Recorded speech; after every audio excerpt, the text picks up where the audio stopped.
السلام علیکم، امید ہے کہ آپ ٹھیک ہوں گے۔ پر محمد باقر رحمۃ اللہ علیہ سے روایت ہے، انہوں نے کہا حضرت عبداللہ بن عمر رضی اللہ عنہما جب رسول اللہ صلی اللہ علیہ وسلم سے کوئی حدیث سنتے تو نہ اس میں اضافہ کرتے اور نہ ہی کمی کرتے تھے۔ حضرت عبداللہ بن مسعود رضی اللہ عنہ سے روایت ہے، رسول اللہ صلی اللہ علیہ وسلم نے فرمایا، جس نے جان بوجھ کر مجھ پر جھوٹ باندھا اسے چاہیے کہ جہنم کی آگ میں اپنا ٹھکانہ بنا لے۔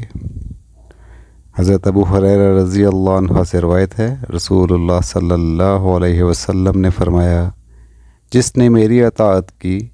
اس نے اللہ کی اطاعت کی، اور جس نے میری نافرمانی کی اس نے اللہ کی نافرمانی کی۔ حضرت ابو ہریرہ رضی اللہ عنہ سے روایت ہے، رسول اللہ صلی اللہ علیہ وسلم نے فرمایا، جس کام کا میں تمہیں حکم دوں اس پر عمل کرو، اور جس سے منع کروں اس سے باز رہو۔ حضرت ابو ہریرہ رضی اللہ عنہ سے روایت ہے کہ اللہ کے رسول نے فرمایا صلی اللہ علیہ وسلم، میری امت میں سے ایک گروہ اللہ کے احکام پر ہمیشہ پوری طرح قائم رہے گا، اس کی مخالفت کرنے والا اس کو نقصان نہیں پہنچا سکے گا۔ سنن ابن ماجہ۔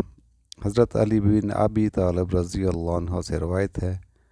انہوں نے فرمایا، جب میں تمہیں اللہ کے رسول صلی اللہ علیہ وسلم کی کوئی حدیث سناؤں تو تم اللہ کے رسول صلی اللہ علیہ وسلم کے بارے میں وہ گمان رکھو جو زیادہ بہتر اور ہدایت و تقوی سے قریب تر ہو۔